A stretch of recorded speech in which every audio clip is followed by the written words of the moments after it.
Hello, I'm Rachel Wiest with Triangle MLS, and I'm here with Stacy Anfinson. Hello, Stacy. Hello, Rachel.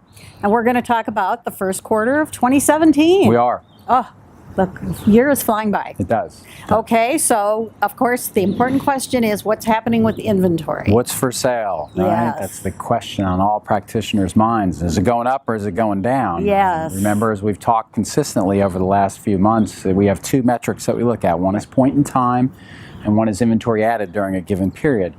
Point in time, each month last year was down double-digit percentages, which we got up and pleaded and begged for inventory, and we didn't really succeed in that. Yeah, we weren't very good at that. The good news that inventory at the end of the quarter this year was only down 4% compared to where it was this time last year. Wow. New home inventory was up 15%, so they're doing a good job with that. Great. Resale inventory down 15%, still struggling with that. But the more important metric is how many houses were listed during the quarter, and Sure. that went up. So we had a nice 9% increase in good. 1Q17 versus 1Q16. So All right. good job, all you out there getting All listings right. on the market. Yes. Oh, excellent. Excellent.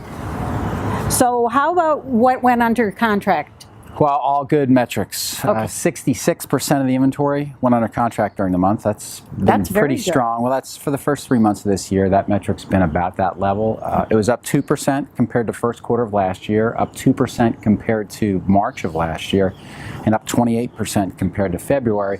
But remember, March is always better than February, so don't get too amazed by being up 28%. That's typically what we see. Right, right. The seasonality again. Okay.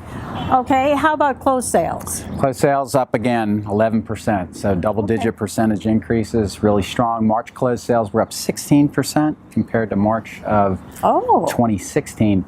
But the whopping number, are you ready for a whopping number? Okay, sure. Okay, steady yourself. They're up 58% compared to February. 58%, Really? yes. What were you doing in February? Was everybody selling but not closing? selling? Exactly. Good answer. Very good answer, folks. So 58%, that's really, really strong. That is amazing. yeah. My goodness, coming on with the spring season, very strong. Yep.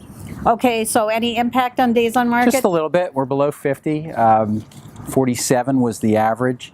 See what happens. I think we're kind of at the bottom. We're just going to be bouncing between the 40s and the low 50s for the rest of this year. That makes sense. All right. How about average price? Just nice, modest gains. Overall up 5%. Resale up 3%. In March, the overall was up 4% compared to March of a year ago, and resales were up 2% compared to March of a year ago. The first percentages I gave you were for first quarter of this year versus first quarter of last year. So nice, steady percentages. Nothing double digit, which really gets to be pretty scary when you're out there trying to price houses in such a market. So that's closer to historical norms, 2 to 3 to 4 to 5%. Okay, okay. So Stacy, some people have expressed some concern over the fact that house prices are rising and that maybe they're rising a little too quickly, and there's some concern that we might be at the beginning or starting to see the rise of a bubble. And I know that's a dirty word. So what's your take on that? Well, one of the things we look at is called the Housing Affordability Index, which looks at house prices and median family income and stuff like that. So it really just looks at, how are house prices affordable. So if you go back to pre-recession and say when house prices were least affordable, that was July of 2007. So we're almost 10 years out from that peak in house prices. Okay. They valleyed in January of 2012, so we're about 5 years out from that.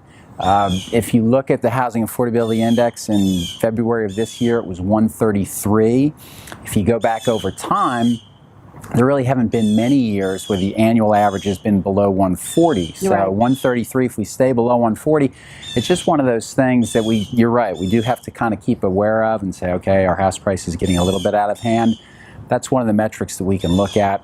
So the Housing Affordability Index is kind of tough to discuss in the video, so we strongly encourage you to read page 2 on the report. It gives you better clarity about what it is in terms of its relationship to where it is right now and where it was in the past in terms of the peak of prices and the valley of prices, and how we look at an annual average and what that might mean toward house prices for this year. Okay, well that seems fair enough.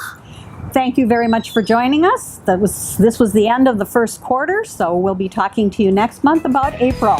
See you then.